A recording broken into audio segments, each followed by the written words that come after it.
Hey trainers, Professor Pokemon, aka Alakaham here to bring you some more Pokemon magic by showing you a team that has been doing really well for me in Go Battle League Season 7.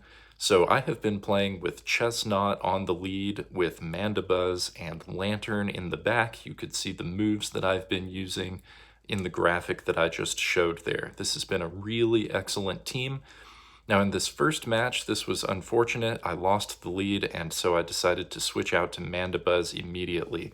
But Mandibuzz is really great for winning back switch advantage. It can resist a lot of Pokemon. So unless the opponent has a hard counter, like a fairy type Pokemon in the back, Mandibuzz is actually going to be able to do quite a bit to help win back that switch advantage. In this case, I could take a lot of damage from that Altaria without having to shield. It took right up until the very end before I decided to actually use a shield, and by that time I had already charged up a foul play so that I could go ahead and steal a shield from that Hypno when it came back. Now the great thing here is that I won switch advantage, so I don't have to go back into Chesnaught. Now I'm in a much better place with Lanturn ready to go to attack this Hypno.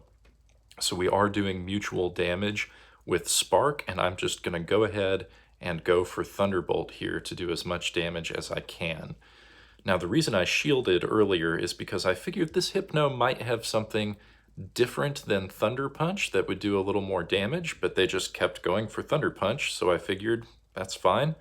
And I'm not exactly sure why they decided to shield the Hypno there. It only had a little bit of health left, but they swapped over into Politoed, which is great for me because both of the Pokemon that I had left are going to be super effective against Politoed, and I was able to make a switch and catch that Weather Ball. It was just doing resisted damage against Chesnaught, and then we have energy built up to finish off the Hypno.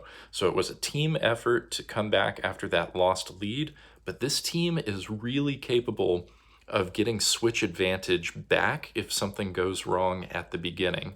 And we're going to see some more instances of that as we look through some of these later videos.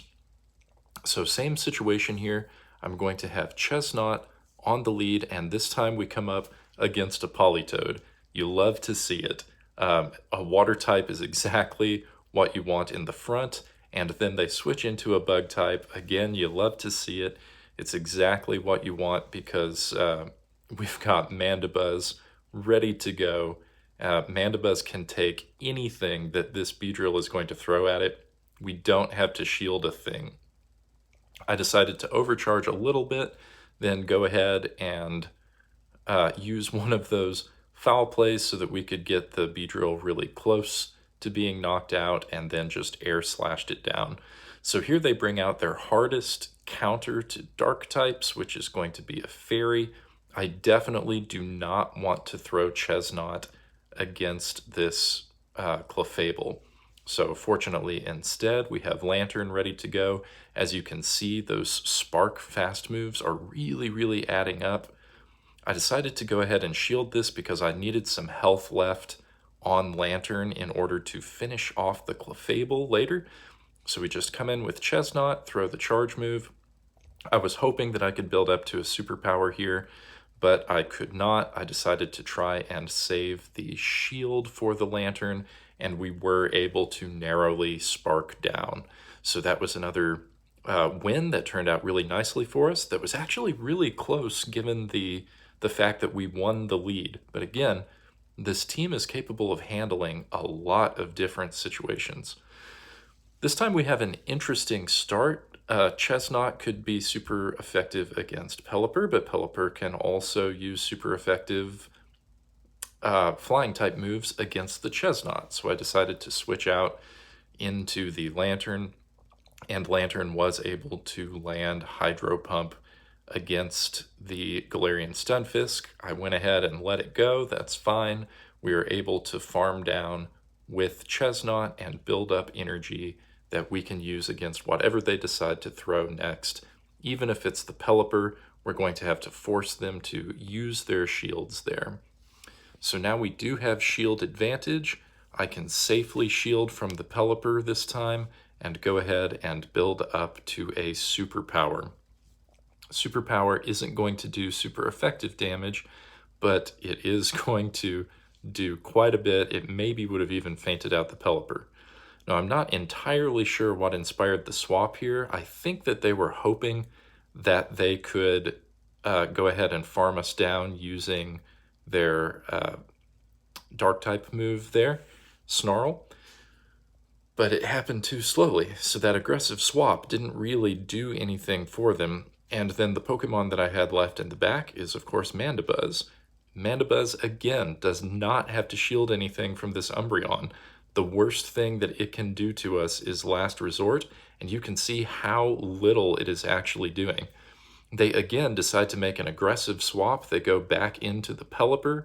I just narrowly miss being able to feint it out with a Foul Play, but we did have that shield left, and it just took one Air Slash to finish off both the Pelipper and the Umbreon. So that was a really nice way to end that particular match as well. Going into this fourth round, another kind of odd lead because it's possible to have mutually super effective attacks. I thought that I would just farm up a little bit of energy and switch, but they seem to have a little bit of lag, so I decided to go ahead and throw the energy from Chesnaught here. I probably should have just thrown one and then switched into Mandibuzz, but I decided to go ahead and throw twice. Of course, Mandibuzz is going to be weak to Ice-type attacks, so I wanted to be careful to shield there. They did throw a Water-type Swampert, which is going to be doing neutral damage, so I have to be a little more careful with Mandibuzz here than I would be with other things that folks might switch into. I decided not to shield here because I figured the Mandibuzz could finish off Swampert, but then it's going to almost immediately die when the Abomasnow comes back. I really wish I could have got to that next charge move, but it just didn't quite work out. So I used the shield here, hoping that I can get to superpower, but I underestimated how much energy they had built up. They did have a Weather Ball ready to go. Fortunately, we could, in fact, build up to superpower, but they made an aggressive swap into Cresselia. Now, this would be all right if we still had a shield left, because in general, Lanturn doesn't take too much energy to be able to fight off something like Cresselia. But when Cresselia has Grass Knot and we are out of shields, this is really bad news for our Lanturn. So unfortunately, even with the advantage at the very beginning, that one didn't quite work out in the way that I expected. Again, in general, this team can take Cresselia, but usually it's something of a team effort there. So Cresselia in the back is definitely something to look out for. Coming back into match 5, this was a really good situation again. Obstagoon on the lead. Something that, again, you love to see because superpower is going to be super effective against this Obstagoon, and Obstagoon does not have any attacks that are going to be a serious threat to Chesnaught. So here we have a really great situation where Lanturn is super effective with both electric moves and water-type moves. But what the opponent doesn't know is we have Mandibuzz in the back, and Mandibuzz is also capable of taking down that Charizard. So instead, we are able to use all of that energy to do super effective damage against the Azumarill. And I guess they figured what was going to happen. They saw the writing on the wall that Lanturn was potentially going to be able to close the game on its own, and decided to close out the game there. So this was a really fun set. I've been using this team and variations of this team, so like putting things in different order, like putting Mandibuzz up front, and variations of this team have won minimally 3 out of 5 each time, but I'm regularly accomplishing 4 or 5 out of 5 wins. So this team has been really great, and I have enjoyed it a lot. And I hope that y'all are having a good time with Go Battle League Season 7 as well. Please feel free to tell me about your own teams, how things are going for you in the comments, and I'll talk to you again next time.